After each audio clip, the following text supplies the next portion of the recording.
And welcome back to The Factor Uncensored, and thank you for joining for our second half hour. Now, this case shows the horrible and ugly side of adoption. Two gay men in Georgia who adopted two boys have been arrested. Police say William and Zachary Zulock were sexually violating the boys and recording the vicious acts on camera, making child pornography. This kind of case is a worst fear for people who are against gay couples adopting. We have to note it's also very rare those adoptions end in sexual abuse or child pornography like this one did. Let's stop right there. I came across this story about a couple of days ago. I think it was on the 19th, and then the 20th and the 21st is when it started really circulating around. Right now, it is 6:02 a.m. Eastern Standard Time, January the 22nd, 2023. I'm T-Street Controversy. First, I want to say this. I am not against same-sex gay couple adoption. However, I do feel that there can be a significant amount of issues that can rise. For example, I know, well, not me, but my girl, she's friends with a white gay couple who are raising a young black child. Now, me being a black man, it's just certain things you can't really teach. But, you know, to stay on topic, these two guys right here, William Dale Zulock Jr. on the left and Zachary Zulock on the right, were once darlings of the LGBTQ scene in Georgia. Now they're facing life in prison for abusing, I'm not going to say that word right there, their adopted sons and offering them up to local pedophiles. There was a story several years back, maybe even a decade ago. Are these the guys?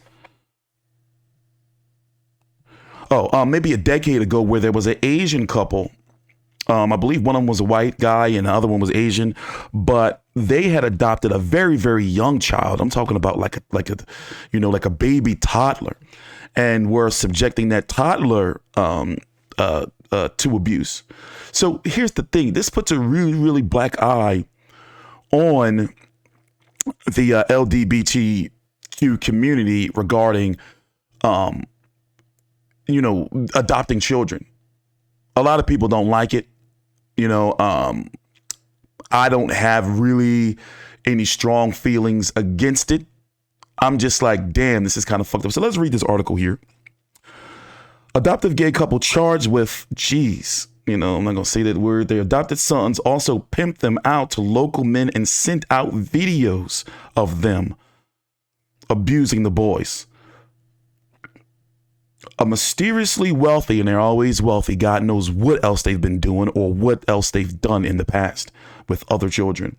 Mysteriously wealthy gay couple from Atlanta who have been charged with abusing their adopted sons also pimped them out to local men.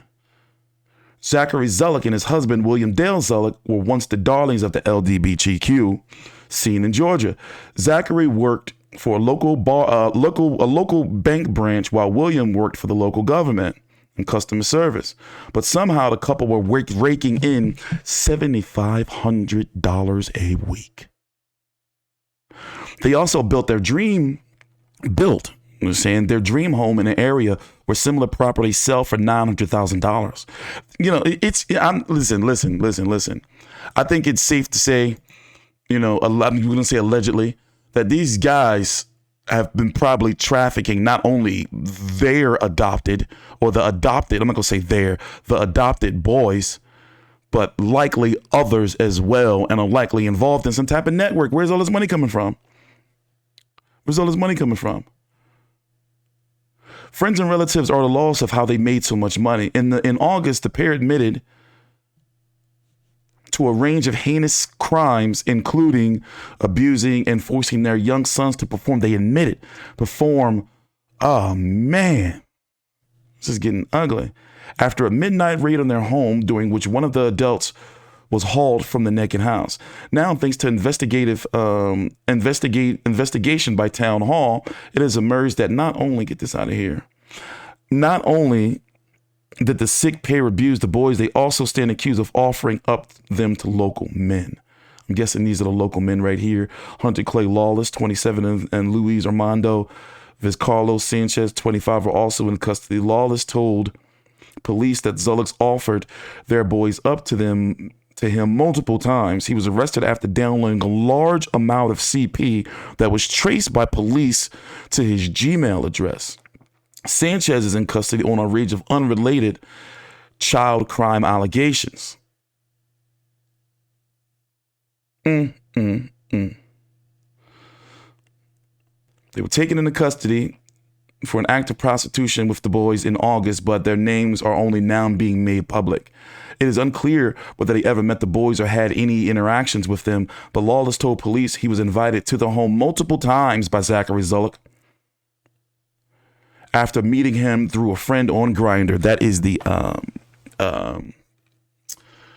LGBTQ plus dating app.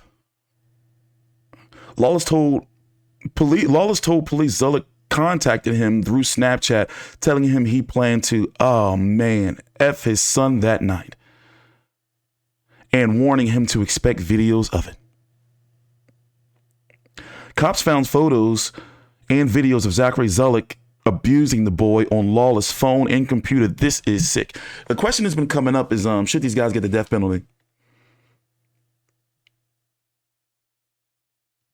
If you would ask me, I'm not a fan of capital punishment, but I do feel that you can't change somebody's sexual preference. They should never get out. And if I'm being honest, like, it's hard. Like, I know it's going to sound confusing, but they got to go. Like, what type of weird shit? And they put such a stain on the LGBTQ community who want to adopt children, because this, for a lot of conservatives and a lot of people who are against gay marriage and definitely against the adoption of children by same-sex couples, they're like, look, see, look, we told y'all. So for that, like, yo, this is an ugly story. Lawless lives with his mother and was shockingly released on $25,000 bond. So this happened back in August. Obsessed with anime and gaming, according to social media profile, and stands accused of trying to coerce a 13-year-old relative. Oh, so one of them, this Sanchez guy, he's already a chomo. It remains unclear what led police to the Zulocks, but a family member spoke to town hall about them in length. That relative said they had concerns about the company the pair kept, especially around the boys. What does that mean? Before their August arrest, the pair lived in a comfortable life in Atlanta thanks to Zachary's bank work. They also told relatives how they were given money by the state to pay for the children. And this is not just, this happens in foster homes, with not just, like these guys. This, like, the foster care system can be a joke. Child Protective Services is a joke. Trust me, I know. Like, family court is a joke. Like, they do more harm than good to the kids in the long run. But this right here is just like sick. Like, what were they thinking? Let's listen to a little bit more of this from Houston and see what they have to say. My guests continue that conversation tonight. Obviously, this has started a lot of naysayers to talking, many conservatives who said this, they've said all along, we shouldn't allow same-sex couples to adopt children. When you hear individuals say that, Mike, your thoughts on that kind of reaction to this kind of case? Well, one, that's not based in facts. At the end of the day, adoption decisions should be based on what's in the best interest of the child. And abusive parenting is wrong, regardless of sexual orientation, gender identity, or religious belief system. And by that standard and definition, we should allow our kids to be adopted by people who are from faith communities, people who are potentially even Catholic, or people who are even passionate about Boy Scouts, because all these factors have contributed to some form of child molestation. When you think of Josh Duggar, when you think of just in Louisiana last week, a woman stabbed her kids because of a custody dispute, and she was in a heterosexual relationship. So this type of abuse is not immune or not just siloed to one particular community. This is something that we all should be aggressively fighting against. Jack Vincent, your position on this, when many conservatives have said now this is why same-sex couples should not be allowed to adopt children.